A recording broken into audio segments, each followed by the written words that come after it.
Have you ever tried to learn a painting technique only to end up frustrated instead? Well, after today, you won't have to, because all you need to replace almost any technique is using color strings. This sounds mysterious at first, but it makes everything so much easier. And I'm surprised that more people don't talk about it as much, even though they use it. So to show you how it works, I'm gonna use this beautiful model from Kingdom Death, which is today's sponsor. But more on that later. Color strings will help you render any surface of the model without focusing on any particular technique. You just simply paint.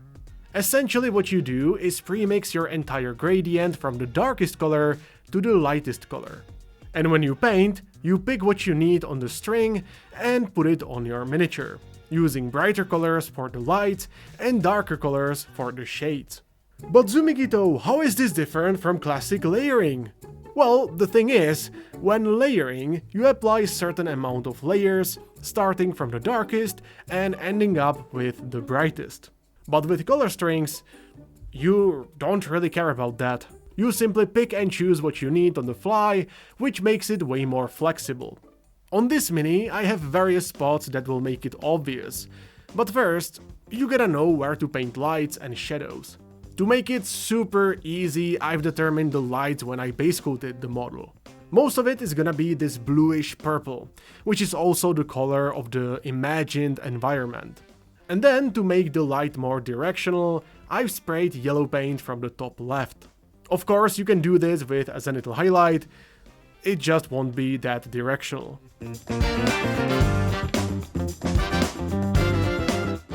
Perfect. Now we have a better idea where to paint lights and shadows. It'll be mostly used for matte and semi-matte surfaces, so everything aside from the hair and metallics. In general, it's a good idea to start with the spots that are not easily accessible. So let's paint the legs. The most important part is the preparation of the color string. I start from the darkest color that will be on the miniature and create a gradient with the first midtone, which is this kinda flesh color. However, we really can't stop here because it wouldn't be bright enough. So adding some light yellow and ivory is absolutely crucial. As you see me create the color string for skin, it's important to mention that you can't be afraid of using too much paint. Of course, if you run out, you can add more, but using the smallest drops of paint simply won't work. So be generous. The airbrushed yellow will guide me forward. So maybe it's better to take a photo of it, or you can simply remember which parts are more exposed. I still establish shadows and midtones first, but this is not in a linear way. If I feel like some parts should be darker, I darken them. If I need more midtones, I can add that as well. If I feel like I need more intermediate colors, I can also add them very easily. Sure, generally speaking, I still start from dark and paint to the brightest colors. But again, this is not in a linear way. This is not step by step, rather it's 2 steps forward and 1 step back. Rinse and repeat. Since you already have all the necessary colors on the wet palette, it's never a problem to include more midtones, blend the gradient a bit more, or make it overall lighter. We are not using glazes or anything like that at this point. It covers quite well, and even if it's a bit thicker, as long as you spread it enough, it's not a problem.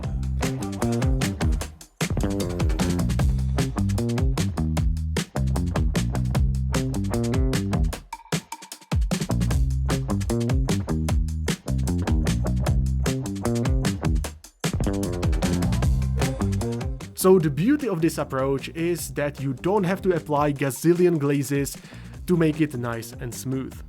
And whenever you want to adjust anything, just reach into your color string for the color you want and apply it on your miniature. At all times I am also trying to wait for the paint to fully dry before applying more to avoid texture. Still, if it's not 100% dry, but you spread it well enough, nothing terrible will happen. As I am finishing this particular gradient, I am using very small brush strokes to refine it. The beauty here is that you can move on whenever you feel like it's good enough. And even if you do decide to adjust anything, it doesn't take too long because we are using high coverage paint rather than glazing for eternity.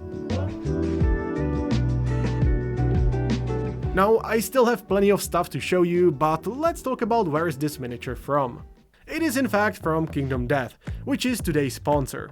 If you watch this channel frequently, you've seen me paint many of their miniatures already. Maybe something like this, or this one, or this one, or this one, or this one, or even this one. I genuinely love Kingdom Death. Aside from the models, the game itself is amazing, and it's the only miniatures game I've played for the past few years. I always say that it's like a mix of Dark Souls, D&D, and Animal Crossing. If you know, you know.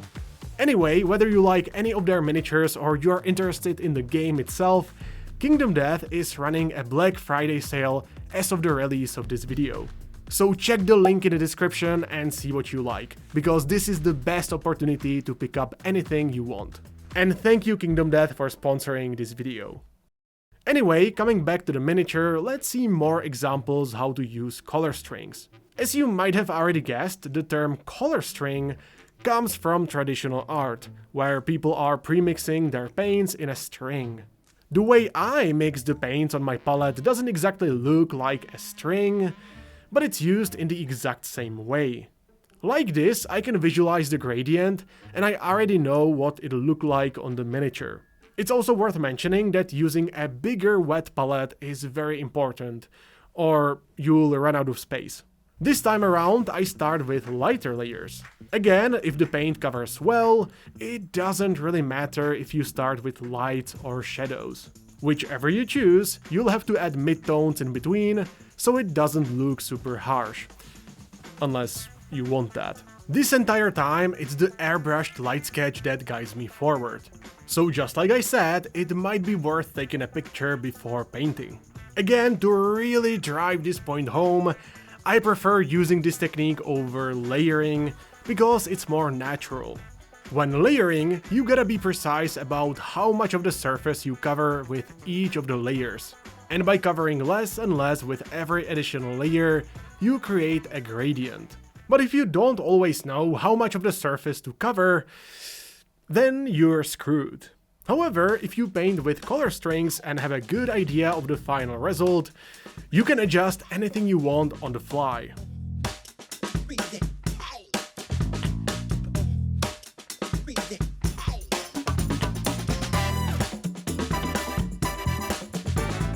I don't really like thinning down my paint too much until I need very fine adjustments. At that point, I can take some paint from my color string and thin it down separately. Oh, and I forgot to mention, if you spread the paint too much, it'll start drying, even if it's on your wet palette. So to avoid it, either use more paint or don't spread it too much. And when it comes to those fine adjustments, it's mostly about picking the right color and applying it on the right spot.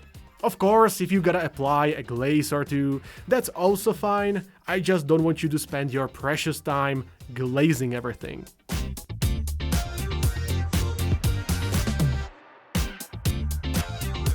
As I start painting gold, it undergoes the same process, but with a caveat. There are some parts that are so small that you don't have to spend too much time on rendering. So some of these gold accessories can be painted with a few brushstrokes, and they look completely fine. Still, just notice how I always go back to my color string to pick whatever I need. I usually teach layer by layer because it's more methodical and structured. But whenever I paint for myself without recording, I do exactly this quite frequently. So why not use it all the time if it's faster?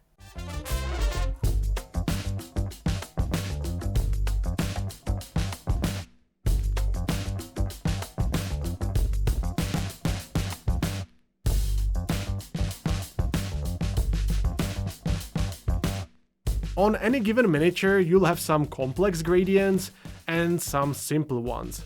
An example of a complex gradient that needs more colors in the color string is gold. You've seen me use dark brown, ochres, desaturated yellows, and ivory. However, as I paint the grey part of this tunic, it's super simple. I still do use color string for that, but it's a very simple one with mostly grey. So let's skip it for now and let's paint some more skin. If we go back to the color string we've used for skin, you might notice how many different colors we use.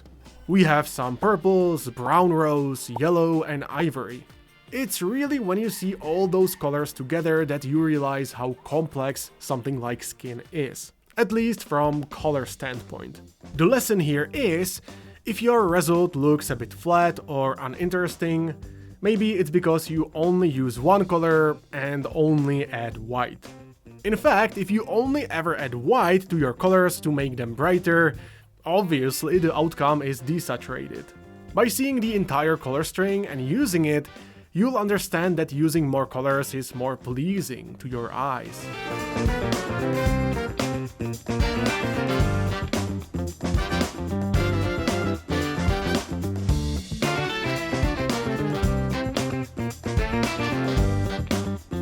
Most of the miniature follows the same pattern.